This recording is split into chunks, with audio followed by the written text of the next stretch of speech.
and we're gonna kill them with us, right? So he pulls out his grenade. Man, 1 second, bro. Yeah. That's where I fist bump Mike Pemberton. Yeah, we said our goodbyes. You know?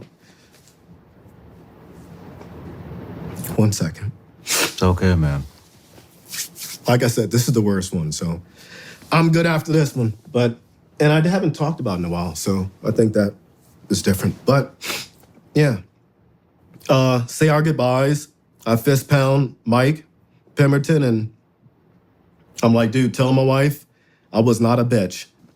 Waited to these guys to, overrun us, and look over my shoulder, and here's my dumb brain again, my kid brain. I thought it was the Roadrunner. Like when someone's running real fast and you can see the dust kicking up from the back of their feet. It was a machine gun team. Cop, Eric Ennis, those guys. They heard the call. And dude. Yeah. They heard the call of, we were pinned down pretty good.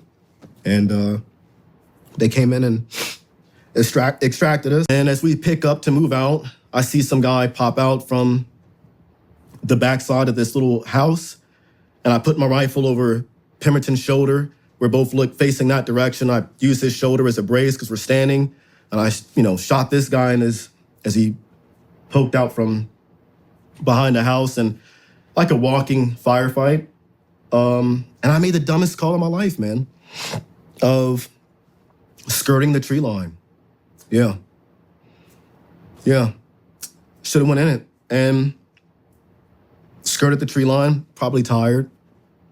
Wanted to get to the element as quickly as we could because they were also in a huge firefight, throwing grenades and back and forth, borderline hand-to-hand combat in this little, ravine. It was intense, bro. Making it back to them, skirted the tree line. I shit you not, I saw the ground open up. Like a guy come out the ground, he lifted up the grass, and he came out of the ground, and it's a team of guys, and they started engaging us from, meet at that wall. It's danger close. Shit. And we get ambushed, and I remember diving head first. I didn't care how deep this ditch was or what was in it. Dove in, hit water, like chest deep water. We all jump into it, and I look over and I can see Cop, the guy who had just rescued us. He's got his leg up on the embankment.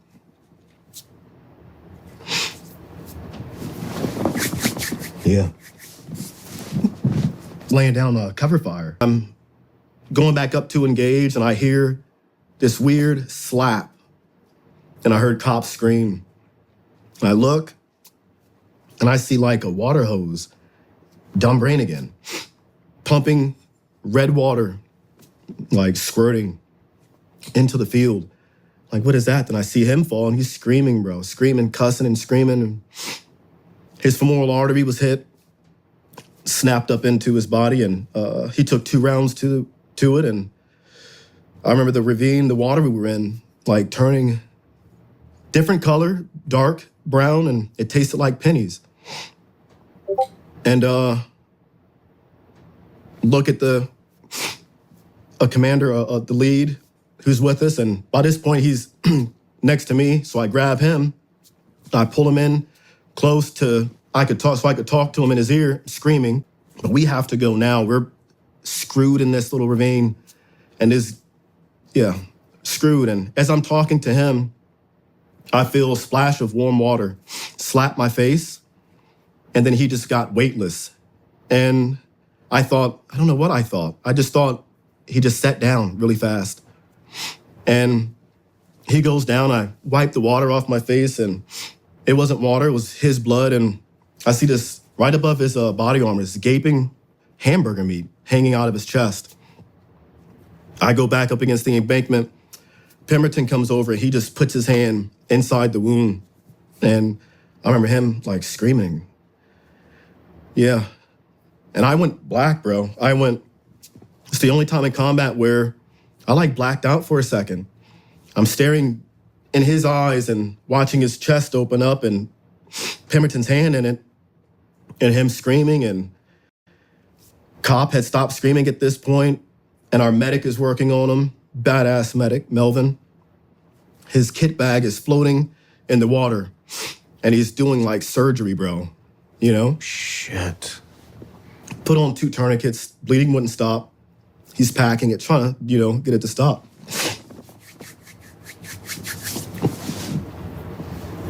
Watkins got hit in his foot or his ankle. So we're down 3. And one of the recce guys came over and slapped me on my helmet. He slapped me on my helmet and he's like, dude, get back in it, I'm like, oh shit, yeah. And he's like, come over here. The sniper, he's not engaging him. And he's like, come over here to me behind this weird little fallen tree. Everywhere I went down this ravine, pow, crack, crack. And the plead, the cries, and, everybody's jacked up and cops going in and out of consciousness. And we finally made the decision to, let's just move. We can't get pinned down here. So he passed his body up on the stretcher. And I remember him passing by and just white. And like when we would take cover, we'd shout like, yeah, dude, hold your breath, We'd have to go underwater to get him to safety. And yeah, he, was out of it. Lost a lot of blood. We called for reinforcements, the Marines to come in, and they couldn't do it. They had to have more people, like I said, a brigade, and we were told that the best they could do was park their vehicles like a mile away, and we had to run to them. That was like not really an option at the moment. We were going to stay and fight. So we had the guys who, from my platoon, put speedballs together, ready to go, ammo and stuff like that. They were gonna fly the helicopters in low, drop off the speedballs, and we were gonna get it out and fight all night. Watch the medevac come in and provided cover for them. It was an old school like medevac with the big cross on the side. And watching the guys carry out the wounded and covering them, and stayed to fight. Had 210 bullets and had 6 when it was over.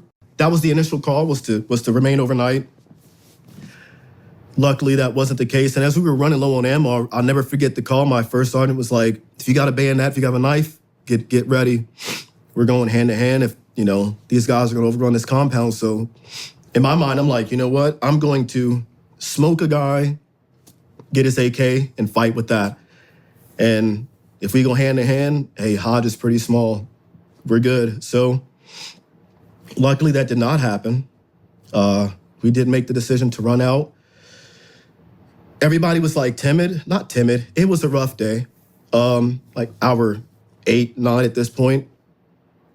We have to run out the wide open field, a mile, to get to the Marines that finally made it. And I volunteered. It was like, I wanted to kill myself so much that day. After, like I saw the third guy was hit, debated standing up, to get my head taken off, Just tired of it. Yeah. So I was like, I'll volunteer, and I'm not like crying too much, am I? You're all good, man. I've never heard anything like this. I'm sucking, bro.